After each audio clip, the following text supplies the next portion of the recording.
જગત જનની જગદંબા અખિલ બ્રહ્માંડની અધિષ્ઠાત્રી છે પ્રફુલ્લભાઈ શુક્લ। જગત જનની જગદંબા અખિલ બ્રહ્માંડની અધિષ્ઠાત્રી છે। ઉપરોક્ત શબ્દો આજે ખેરગામના જગદંબા ધામમાં ચાલી રહેલા ચૈત્રી નવરાત્રિ અનુષ્ઠાનમાં કથાકાર પ્રફુલ્લભાઈ શુક્લે વ્યાસપીઠ પરથી ઉચ્ચાર્યા હતા। આજે આહવા ડાંગ સ્વરાજ આશ્રમના મહામંત્રી વનરાજભાઈ ગેલુભાઈ નાયક ના પરિવારના હસ્તે ત્રીજા દિવસનો નવચંડી યજ્ઞ સંપન્ન થયો હતો। સાથે પૂર્વ જમાદાર નટવરસિંહ સોલંકી સહભાગી બન્યા હતા। રૂપા ભવાની ભક્ત શ્રી મનુભાઈ પટેલ, બિપિનભાઈ પટેલ, ભૈરવી રાજેશભાઈ પટેલ યજ્ઞ આહુતિમાં જોડાયા હતા। દેવી ભાગવત કથામાં આજે ત્રીજા દિવસે ચંદ્રઘંટા માતાનું વર્ણન કરતા પૂજ્ય શ્રી પ્રફુલ્લભાઈ શુક્લે કહ્યું હતું કે જગતના જીવ માત્રની માનસિક સ્થિરતાનું ધ્યાન ચંદ્રઘંટા માતા રાખે છે। જગત જનની જગદંબા અખિલ બ્રહ્માંડની અધિષ્ઠાત્રી છે। માનું શરણ જ સાચું છે। મોહની રાત્રિમાંથી મનુષ્યએ જાગવું જોઈએ। દેવી ચરિત્રનું પ્રથમ ગાન બ્રહ્માજી દ્વારા કરવામાં આવ્યું હતું।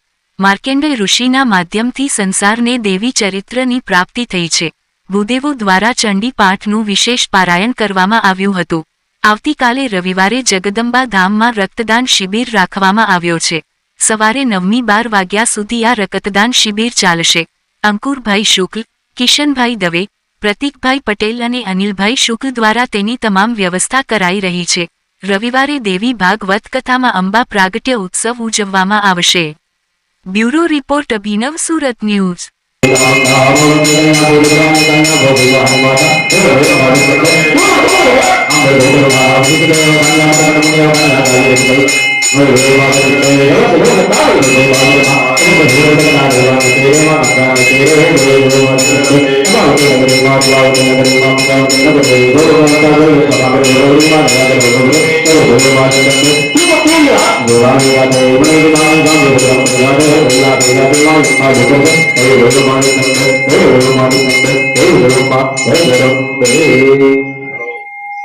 कर्पूरगौरं करुणावतारं संसारसारं भुजगेन्द्रहारं सदा वसन्तं हृदयारविन्दे त्वं भवानी सहितं नमामि।